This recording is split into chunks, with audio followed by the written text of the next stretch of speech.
തുളസി നല്ല ഹാർഡ് വർക്കാണ്. അതുകൊണ്ട് തന്നെ ജോലിക്കാര്യത്തിൽ അവൾക്ക് അവിടെ പെട്ടെന്ന് തന്നെ നല്ല മതിപ്പ് കിട്ടി. അച്ചു ചെയ്യണമല്ലോ എന്നോർത്ത് ചെയ്യുന്നത് കൊണ്ട് തന്നെ ഒരോളത്തിൽ അങ്ങനെ പോകുന്നു എന്നേ ഉള്ളൂ. ശിവകാമി പിന്നെ അധികം അങ്ങോട്ടേക്ക് വന്നില്ല. അവർക്ക് വേറെയും സ്ഥാപനങ്ങളുണ്ട് നോക്കി നടത്താൻ. അച്ചു തുണികളെല്ലാം മടക്കി വെച്ചുകൊണ്ടിരുന്നപ്പോഴാണ് അവൾക്കരികിലേക്ക് രേഖ വന്നു നിന്നത്. അവളെ കണ്ടതും ബഹുമാനത്തോടെ അച്ചു എഴുന്നേറ്റ് നിന്നു. ആതിര, തന്റെ കൂടുതൽ ഡീറ്റെയിൽസ് ഒന്നും തന്നിട്ടില്ലല്ലോ. ആധാറിന്റെ കോപ്പി മാത്രമേ കിട്ടിയിട്ടുള്ളൂ. തന്റെ ഫോട്ടോയും പാസ്ബുക്ക് കോപ്പിയും പഠിച്ച ഏത് കോഴ്സാണോ അതിന്റെ സർട്ടിഫിക്കറ്റ് കോപ്പിയും വേണം. ഇതെല്ലാം കേട്ട് അച്ചു ആകെ മരവിച്ചു പോയി. ഇതെല്ലാം താൻ എവിടെ നിന്ന് കൊണ്ടുവരാനാണ്? അവൾക്ക് ആകെ ടെൻഷനായി. അവരോട് എന്ത് പറയണമേ എന്ന് പോലും അറിയാതെ അവൾ അങ്ങനെ തറഞ്ഞു നിന്ന് പോയി. താൻ ഏത് കോളേജിലാണ് പഠിച്ചത്? രേഖ അവളെ വിടാതെ സൗഹൃദത്തോടെ ചോദിച്ചു. കോട്ടയം കോളേജ്. പതിയെ അവൾ മറുപടി പറഞ്ഞു. ഓ, കോട്ടയത്തായിരുന്നോ? അവിടെ എവിടെയാ താമസിച്ചിരുന്നത്? തന്റെ അച്ഛനും അമ്മയും ഒക്കെ അവിടെ തന്നെയാണോ? ഞാൻ ഓർഫനാണ് മേഡം. സ്നേഹതേരം എന്ന പേരുള്ള അനാഥാലയത്തിലാണ് ഞാൻ വളർന്നത്. അച്ഛൻ നിഷ്കളങ്കമായി പറഞ്ഞു. ഓ സോറി. എന്നാ തന്റെ ജോലി നടക്കട്ടെ. രേഖ വേഗം തിരിഞ്ഞു നടന്നു. അവളുടെ കയ്യിലിരിക്കുന്ന ഫോണിൽ നിന്നും ഇതെല്ലാം കേട്ടുകൊണ്ടിരുന്ന ശിവകാമിയുടെ മുഖം എന്തോ നേടിയെടുത്തതുപോലെ വിടർന്നു. കാശി നിവർത്തി കേട്ട് ഡെറിയുടെ കവളിൽ ഒരടി വെച്ചു കൊടുത്തു. അതോടെ ശാന്തനായി കിടന്ന ഡെറി പുലിയെ പോലെ ചീറി. തന്നെ ലോക്കിട്ട് പിടിച്ചിരിക്കുന്ന കാശിയുടെ കൈകളെ അവൻ നിസ്സാരമായി അഴിച്ചെടുത്തു. അവന്റെ ആ നീക്കത്തിൽ കാശി പോലെ ഒന്ന് ഞെട്ടിപ്പോയി. ഡെറി അവന്റെ കഴുത്തിന് പിന്നിൽ പിടിച്ച് ആ മുഖം തന്നോട് അടുപ്പിച്ചു. വാശിയോടെ അവന്റെ ചുണ്ടിൽ ഒരിക്കൽ കൂടി അവൻ പാഞ്ഞു കയറി. കാശിയുടെ കണ്ണു ചുവന്നു കലങ്ങി. കാശിക്ക് ശ്വാസം മുട്ടി. അവൻ പിടഞ്ഞു കുതറിയതും കിതപ്പോടെ അവൻ അകന്നു. കണ്ണു ചുവന്ന് കലങ്ങി തന്നെ നോക്കുന്നവന്റെ പൊട്ടിയ ചുണ്ടിലെ രക്തം തന്റെ പെരുവിരൽ കൊണ്ട് തുടച്ചു നീക്കിയവൻ. കാശിയുടെ കവളിൽ തന്റെ കരം പൊതിഞ്ഞുകൊണ്ട് അവന്റെ മിഴികളിലേക്ക് ഉറ്റുനോക്കിയവൻ. കാശി, എനിക്ക് നിന്നോട് വല്ലാത്തൊരു തരം ഭ്രാന്തുണ്ട്. അത് പ്രണയമാണെന്ന് എനിക്കും അറിയാം, നിനക്കും അറിയാം. നീ എന്നിൽ നിന്നും ഒളിച്ചോടാൻ ശ്രമിക്കുന്നത് എന്തിനാണെന്ന് എനിക്കറിയില്ല. പക്ഷെ നീ ഒന്ന് ഓർത്തു, നീ ഇപ്പൊ ഈ അടിച്ചാടി കൂട്ടി പലിശ സഹിതം നമ്മുടെ കല്യാണം കഴിയുന്ന നിനക്ക് ഞാൻ തിരികെ തന്നിരിക്കും. കാശി പതർച്ചയോടെ അവനിൽ നിന്നും മിഴികൾ വെട്ടിച്ചു. തീക്ഷ്ണമായ ഡെറിയുടെ നോട്ടത്തെ അവന് നേരിടാനായില്ല. തുളസി, അപ്പൊ നിന്റെ ഭാര്യ തുളസിയെ നീ എന്ത് ചെയ്യും? കാശി അവനിൽ നിന്നും മുഖം വെട്ടിച്ചുകൊണ്ട് ചോദിച്ചതും അവനിൽ ഒരു പുഞ്ചിരി വിടർന്നു. കാശി, നീ ഒരുപാട് കഷ്ടപ്പെടുന്നു. തുളസിയെ എനിക്ക് ഒരിക്കലും അംഗീകരിക്കാൻ കഴിയില്ലെന്ന് നിനക്ക് നന്നായി അറിയാം. അതുപോലെ തുളസിയെ നിനക്ക് ഇഷ്ടമാണെന്ന് എനിക്കറിയാം. അവന്റെ ആ വാക്കുകൾ അവനെ ആകെ ഒന്ന് ഉലച്ചു കളഞ്ഞു. കാശി അവന്റെ മുഖത്തേക്ക് പകപ്പോടെ നോക്കി. തുളസിയോട് തോന്നുന്ന അതേ ഇഷ്ടം നിനക്ക് എന്നോടും ഉണ്ടെന്ന് അറിയാതെയല്ല. പക്ഷെ നീ ആകെ കൺഫ്യൂഷനിലാണ്. നീ ഒരു ബൈയാണെന്ന് ഞാൻ ആദ്യമേ മനസ്സിലാക്കിയിരുന്നു. നിനക്ക് മാത്രമാണ് അത് ഇപ്പോഴും അംഗീകരിച്ചു തരാൻ മടി. ഡെറി അങ്ങനെ പറഞ്ഞതും അവൻ ദയനീയമായി അവനെ നോക്കി. കാശിയുടെ മുഖം മൂടി അവിടെ അഴിഞ്ഞു വീണു. അവന്റെ ഹൃദയമെടുപ്പ് കൂടി. ഞാൻ അങ്ങനെ ഒരാളല്ല. ആ വാക്കുകളിൽ സ്വയം നിന്നയും സങ്കടവും ഉണ്ടായിരുന്നു. അവന്റെ മാനസികാവസ്ഥ അവനും മനസ്സിലായി. കാശി, തുളസി അവൾ മിസ്സിംഗ് ആണ്. അവൾ കുറച്ചു ദിവസം മുമ്പ് വീട്ടിൽ നിന്നും ഇറങ്ങിപ്പോയി. ഡെറി അങ്ങനെ പറഞ്ഞതും ഞെട്ടലോടെ കാശി അവനെ നോക്കി. അവന്റെ ഉള്ളിൽ നിറയുന്ന ആകുലത ആ കണ്ണുകളിൽ അവന് കാണാൻ സാധിച്ചു. എങ്ങോട്ട് പോവാൻ? നീ എന്തൊക്കെയായി പറയുന്നേ? ഒറ്റയ്ക്കവൾ, അവൾക്ക് വേറെ ആരാ ഉള്ളത്? അവനിൽ ആദ്യം നിറഞ്ഞു. അവന്റെ ഉള്ളിൽ അവളോടുള്ള കരുതലും സ്നേഹവും ഡെറിക്ക് വേഗം തിരിച്ചറിയാൻ സാധിച്ചു. തന്നോട് ഇത്രയും സ്നേഹം അവനുണ്ടോ എന്നൊരു ചെറിയ കുശുമ്പും അവന് തോന്നാതെ ഇരുന്നില്ല. പേടിക്കണ്ട, അവൾ തനിച്ചല്ല, കൂടെ ഡെവിയുടെ പെണ്ണുമുണ്ട്. എവിടേക്കാണ് പോയെന്നറിയില്ല, അന്വേഷിക്കുന്നുണ്ട്. ഉടനെ തന്നെ ഞങ്ങൾ അവരെ കണ്ടെത്തും. ഡെവി ഉറപ്പോടെ പറഞ്ഞു. ഞാനും അന്വേഷിക്കാം. ആരാണ് അവരെ അവസാനമായി കണ്ടത്? പോലീസ് മുറിയിൽ ചോദ്യം വന്നത് ഡെറി അവനെ കൂർപ്പിച്ചു നോക്കി. എവിടെ പോയതാകും? ഇത്ര ദിവസം എവിടെ താമസിക്കും? പെൺകുട്ടികളല്ലേ, എന്തെങ്കിലും ആപത്ത്? എനിക്ക് ഓർക്കാൻ കൂടി വയ്യ. നീയൊക്കെ പിന്നെ എന്തോ ഉണ്ടാക്കാൻ ഇരുന്നതാ അവിടെ? സങ്കടവും പേടിയും കൊണ്ട് പറഞ്ഞു അവൻ. കൂൾ, നീ ഇങ്ങനെ ടെൻഷൻ ആകാതെ. അവൾക്കൊന്നും വരില്ല, അവൾ തിരികെ വരും കാശി. തുളസി, അവൾ ആരോരും ഇല്ലാത്ത ഒരു പാവം കുട്ടിയാണ്. അവളുടെ വീട്ടുകാർ പോലും അത്ര നല്ലവരല്ല. അതെവിടെ പോകാനാ? കാശി വീണ്ടും പറഞ്ഞുകൊണ്ടിരുന്നു. അവൾ തിരികെ വരും കാശി. അവൾ തിരികെ വന്നു കഴിഞ്ഞാൽ നിനക്ക് സമ്മതമെങ്കിൽ നമുക്ക് അവളോട് സംസാരിക്കാം. നിന്റെ ഭാര്യയെ എന്നെ കൂടി അംഗീകരിച്ചുകൊണ്ട് അവൾക്ക് ജീവിക്കാൻ സമ്മതാണോ എന്ന് നമുക്ക് അവളോട് ചോദിച്ചു നോക്കാം. കാശിയിൽ പെട്ടെന്ന് ടെൻഷൻ നിറഞ്ഞു. ഡെറി, നീ അതിര് കടക്കുന്നു. എന്റെയോ നിന്റെയോ സ്വാർത്ഥതയ്ക്ക് ഇല്ലാതെയാക്കാനുള്ളതല്ല ആ പാവത്തിന്റെ ജീവിതം. ഒരു പെണ്ണും ഇങ്ങനെയൊന്നും അംഗീകരിച്ചു തരില്ല. കാശി അരിശത്തോടെ പറഞ്ഞു. പേടിക്കണ്ട, അവളെ നിർബന്ധിക്കില്ല ഞാൻ. അതുപോലെ അവൾക്ക് ഇനിയൊരു സങ്കടം ഉണ്ടാകാതെ നോക്കിക്കോളാം ഞാൻ. ഡെറി അങ്ങനെ പറഞ്ഞതും കാശിയുടെ കണ്ണുകൾ നിറഞ്ഞൊഴുകി. അവന് സ്വയം ദേഷ്യം തോന്നി. തുളസി, ഒരു പെണ്ണും ഇങ്ങനെ ഒരു ബന്ധത്തിന് സമ്മതിക്കില്ല എന്നവൻ ഉറച്ചു വിശ്വസിച്ചു. എന്നാൽ മനസ്സ് അവളെയോ ഈ ഒരുവനെയോ വിട്ടുകൊടുക്കാൻ എന്തിനോ മടിക്കുന്നു. താൻ ഇവരിൽ നിന്നൊക്കെ ഒളിച്ചോടുകയായിരുന്നില്ലേ? അതെ, അതാണ് സത്യം. ദേഷ്യത്തിന്റെ മുഖം മൂടിയിട്ട് ഒരു ഒളിച്ചോട്ടം. ഈ ലോകം എന്തിനധികം താനിപ്പോൾ ഏറെ സ്നേഹിക്കുന്നവർ തന്നെ വെറുത്തു കളഞ്ഞാലോ എന്ന ഭയം.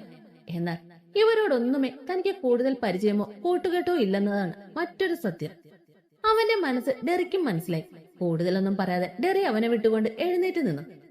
കൂടുതൽ ചിന്തിച്ച് തല പോയിക്കേണ്ട. നമ്മുടെ കൂടെ തുളസി ഉണ്ടോ ഇല്ലയോ അതെനിക്ക് പ്രശ്നമല്ല. ഈ വീട്ടിൽ ഇങ്ങനെ തനിച്ച് ജീവിക്കാൻ അധിക നാൾ നിന്നെ ഞാൻ ഇനി വിടില്ല.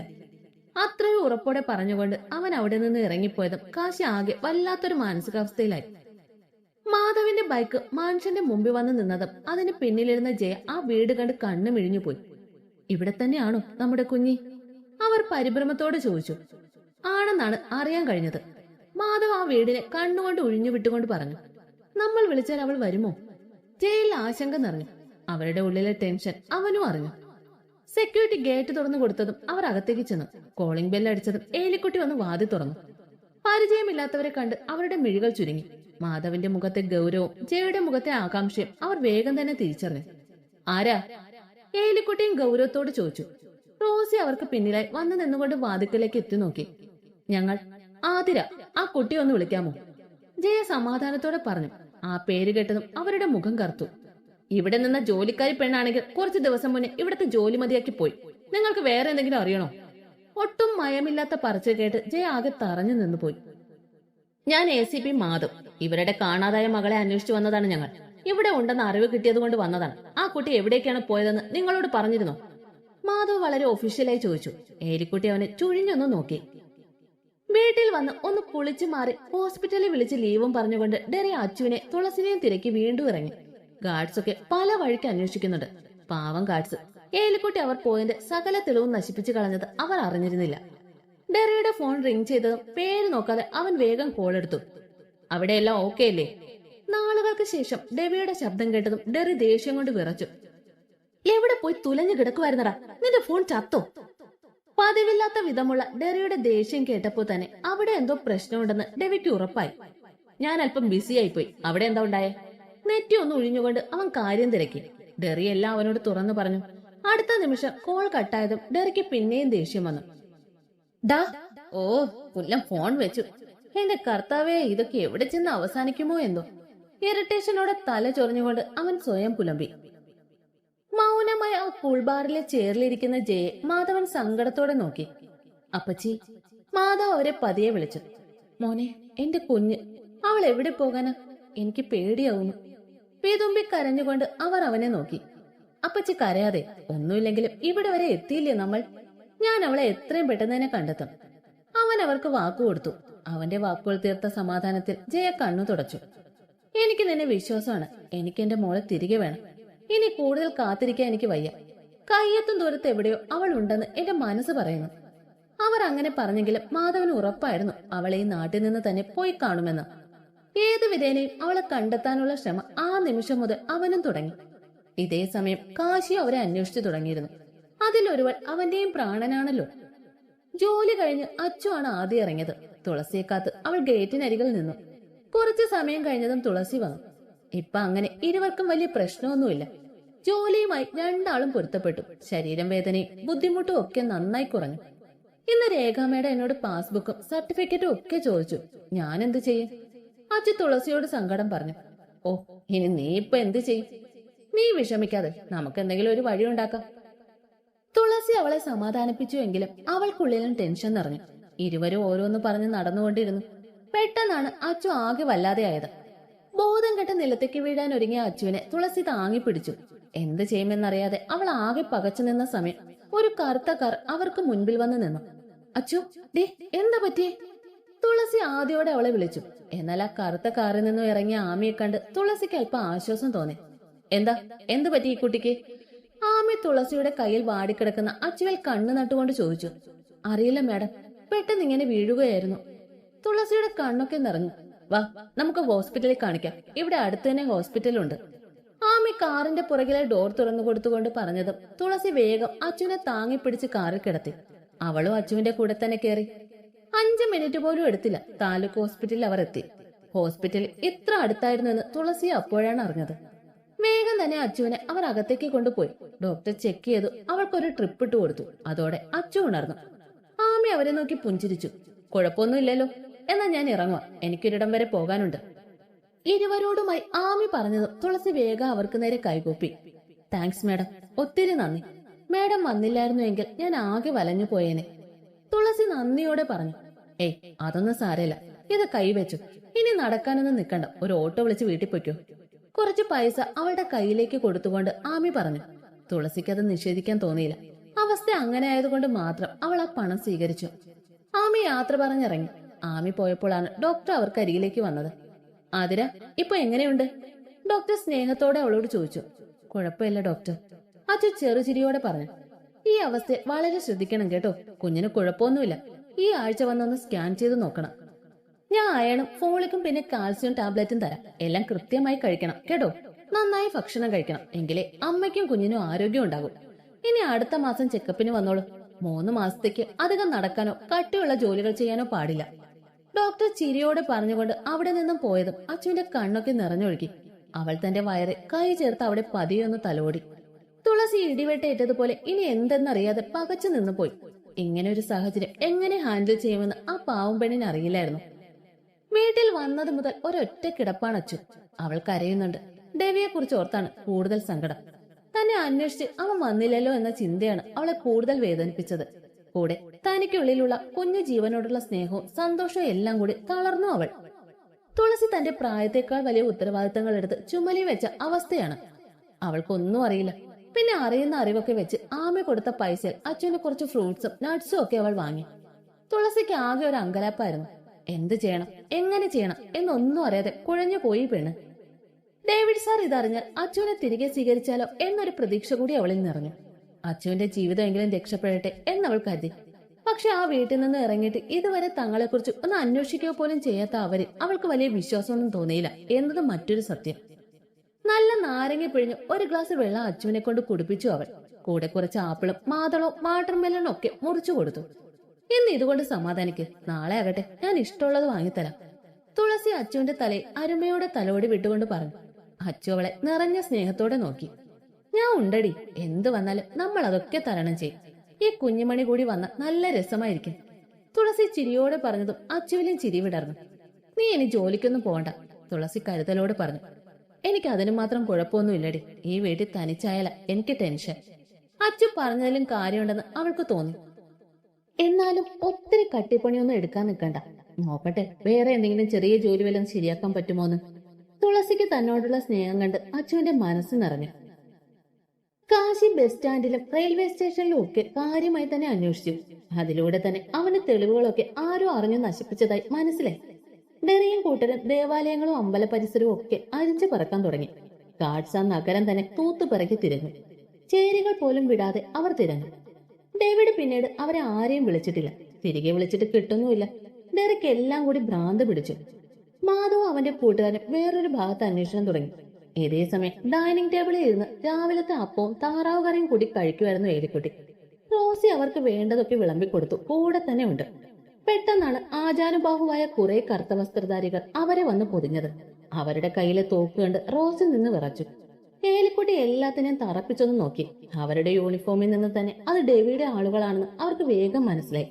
ജീവൻ വേണമെങ്കിൽ 1 മിനിറ്റ് സമയം തരും, അതിനുള്ളിൽ ഇറങ്ങിക്കോണം. കൂട്ടത്തിൽ ഒരുവൻ അവർക്ക് നേരെ ഗർജിച്ചു. എന്നാൽ ആ സ്ത്രീ അവനെ തികഞ്ഞ പുച്ഛത്തോടെ നോക്കി. അത് പറയാൻ നീ ഏതാടാ? ഇത് എന്റെ ചെറുക്കന്റെ വീട്, ഇവിടെ നിന്ന് എന്നെ ഇറക്കാൻ നീ ആരാ? അഹങ്കാരത്തോടെ അവർ ചോദിച്ചതും ഗാർഡ്സ് അവരെ തറപ്പിച്ചു നോക്കി. നിങ്ങളോട് ഞാൻ മര്യാദയ്ക്ക് പറഞ്ഞു, വെറുതെ വയസ്സങ്കാലത്ത് ഞങ്ങളുടെ കണിക്ക് പണിയുണ്ടാക്കരുത്. അയാൾ അവരെ ഒരിക്കൽ കൂടി ഓർമ്മിപ്പിച്ചു. അയ്യോടാ നരന്ത് ചേക്ക, നീ എന്നെ വിളിക്കുന്നോ? ആർക്കാടാ വയസ്സായത്? അവർ ഇരുന്നിടത്ത് നിന്ന് തന്റെ ചട്ടയുടെ മുണ്ടൊന്നും മുറുക്കി കുത്തിക്കൊണ്ട് ചാടി എഴുന്നേറ്റു. അവർക്ക് നേരെ വീറോടെ പാഞ്ഞു പോകുന്ന എലിക്കുട്ടിയെ കണ്ട് റോസി നെഞ്ചത്ത് കൈവച്ചു പോയി. ആ നിമിഷ നേരം കൊണ്ട് ഗാർഡ്സിൽ ഒരുവനെ ആ സ്ത്രീ അടിച്ചിട്ടു. ബാക്കിയുള്ളവരൊക്കെ അവരെ പകച്ചു നോക്കി. തികഞ്ഞൊരു അഭ്യാസിയെ പോലെ എന്തിനും തയ്യാറായി നിൽക്കുന്ന സ്ത്രീ ആദ്യം പകപ്പോടെ നോക്കിയെങ്കിലും അടുത്ത നിമിഷം തന്നെ അവർ അലേർട്ടായി. ഏലിക്കുട്ടിക്ക് നേരെ മറ്റൊരാൾ പാഞ്ഞെടുത്തു. ആ നിമിഷം തന്നെ ഒന്ന് കറങ്ങി തിരിഞ്ഞ് അയാളുടെ നെഞ്ചി ആഞ്ഞു ചവിട്ടിയവർ. അതുപോലെ മറു സൈഡിൽ നിന്ന് തന്റെ മുഖത്തേക്ക് പഞ്ച് ചെയ്യാൻ വന്നവന്റെ കൈ ഇടത് കൈ വെച്ച് ബ്ലോക്ക് ചെയ്ത് വലത് കൈ കൊണ്ട് അയാളുടെ പിടലിക്ക് അടിച്ചു നിലത്തിട്ടു. സർ, ഞങ്ങൾ എന്തു ചെയ്യണം? ഇവർ മെരുങ്ങുന്ന ലക്ഷണമില്ല. ഡെവിയോട് അവരിലെ ലീഡർ എയർപോർട്ട് വഴി പറഞ്ഞു. ഇതേ സമയം അവനിൽ വന്യമായൊരു ചിരി വിടർന്നു. നീ ഫോൺ എടുത്ത് ഈ കോളൊന്ന് സ്പീക്കറിലിടും.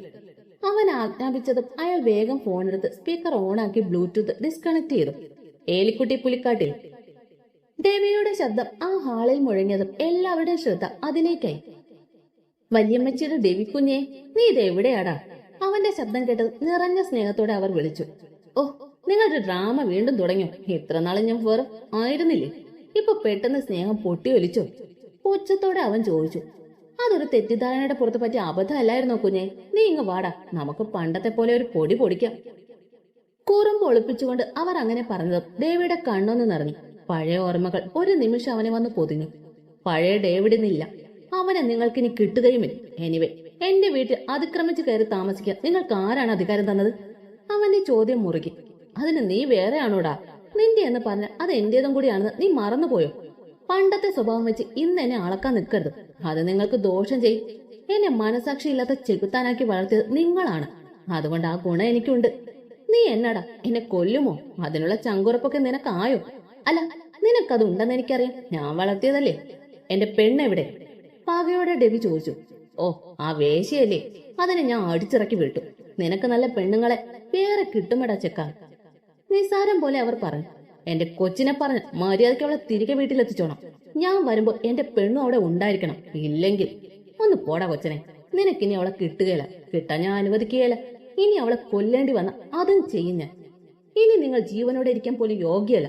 സ്റ്റീഫ്, ഫിനിഷ്. യാതൊരു ദൈവമില്ലാതെ അവൻ അത് പറഞ്ഞത് റോസി ഞെട്ടിത്തരിച്ചു പോയി.